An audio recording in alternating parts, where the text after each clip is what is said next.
শিক্ষামিত্রদের নিয়ে সুপ্রিম কোর্টে কি পর্যবেক্ষণ রাখবো আপনাদের সামনে।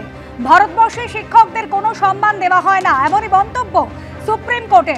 বিচারপতি সঞ্জয় কুমারের বেঞ্চে তার মন্তব্য যে তাদের অপমান করা হয়, শোষণ করা হয়। মন্তব্য বিচারপতি। শিক্ষাবন্ধু, শিক্ষামিত্র, স্পেশাল এডুকেটর, স্বেচ্ছাসেবক এগুলো কি? বিরক্তি প্রকাশ সুপ্রিম কোর্টের। 60 বছর পর্যন্ত কাজ করতে পারবেন শিক্ষামিত্ররা, নির্দেশে জানালো সুপ্রিম কোর্ট। কলকাতা হাইকোর্টের যে রায়, সেই রায় বহাল রাখলো সুপ্রিম কোর্ট।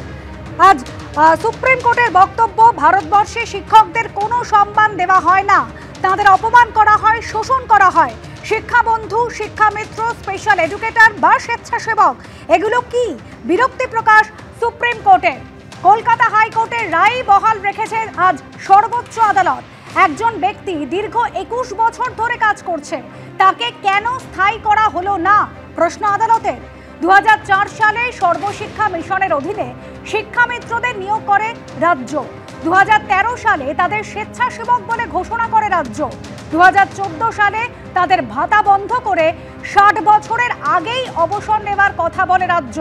2023 সালের এপ্রিল মাসে রাজ্যের সিদ্ধান্ত খারিজ করেন বিচারপতি রবীন্দ্রনাথ সামন্তের বেঞ্চ। আর আজ সুপ্রিম কোর্টের বিচারপতি সঞ্জয় কুমার, তার মন্তব্য, ভারতবর্ষে শিক্ষকদের কোনো সম্মান দেওয়া হয় না, তাদের অপমান করা হয়, শোষণ করা হয়।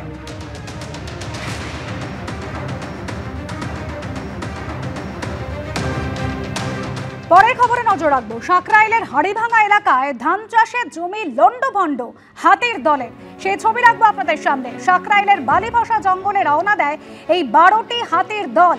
হাতির দলে ছিল একটি হস্তি শাবকও। পিচ রাস্তা পার হতে গিয়ে সমস্যায় পড়ে হাতির দলটি, আর উঁচুতে উঠতে গিয়ে পড়ে যায় হস্তি শাবকটি, আর তারপরেই সুর দিয়ে ঠেলে হস্তি শাবককে ঠেলে উপরে তুলে দেয় হাতির দলটি।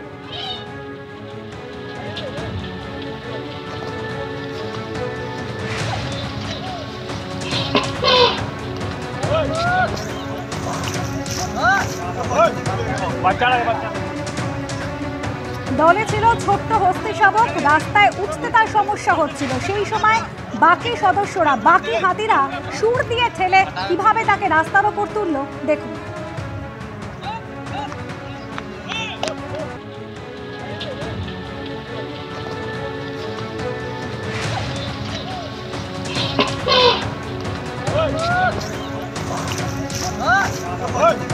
বাচ্চা